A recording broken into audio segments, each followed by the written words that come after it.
3 വർഷത്തിലേറെയായി നവി മുംബൈയിലെ തന്റെ അപ്പാർട്ട്മെന്റിനുള്ളിൽ പൂട്ടിയിരുന്ന 55 വയസ്സുള്ള അനൂപ് കുമാർ നായരെ അടുത്തിടെ ഒരു പ്രാദേശിക NGO രക്ഷപ്പെടുത്തി.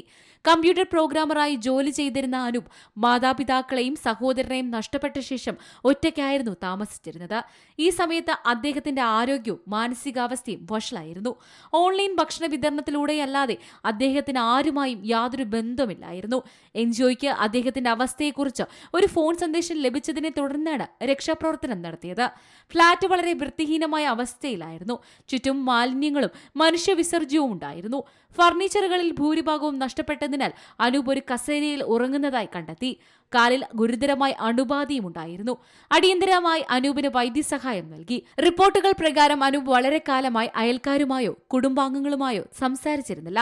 അദ്ദേഹം വളരെ അപൂർവമായി മാത്രമേ വാതിൽ തുറക്കാറുള്ളൂ എന്നും മാലിന്യം പോലും പുറത്തെടുക്കാറില്ലെന്നും അയൽക്കാർ പറയുന്നു. ചില സമയങ്ങളിൽ സൊസൈറ്റി അംഗങ്ങൾ അദ്ദേഹത്തെ സഹായിക്കാൻ മുന്നോട്ട് വരേണ്ടി വന്നു. മാതാപിതാക്കൾ മരിച്ചതിനു ശേഷം ചില ബന്ധുക്കൾ അദ്ദേഹത്തെ ബന്ധപ്പെടാൻ ശ്രമിച്ചിരുന്നു. പക്ഷെ അവരോട് സംസാരിക്കാനോ ആരെയും വിശ്വസിക്കാനോ അദ്ദേഹം വിസമ്മതിച്ചു. അദ്ദേഹത്തിന്റെ അമ്മ ഇന്ത്യൻ വ്യോമസേനയുടെ ടെലികമ്മ്യൂണിക്കേഷൻ വിഭാഗത്തിൽ ജോലി ചെയ്തിരുന്നു. അച്ഛൻ മുംബൈയിലെ ടാറ്റ ആശുപത്രിയിലെ ജീവനക്കാരനായിരുന്നു. ഇവരുടെ മരണശേഷം Anoop വിഷാദത്തിലായി.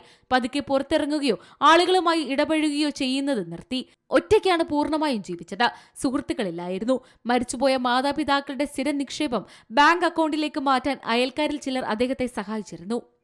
National desk C Malayalam news. ഏറ്റവും പുതിയ വാർത്തകളും വിശേഷങ്ങളും വിരൽ തുമ്പിലറിയാൻ സി മലയാളം ന്യൂസ് എല്ലാ ഡിജിറ്റൽ പ്ലാറ്റ്ഫോമുകളിലും ലഭ്യം.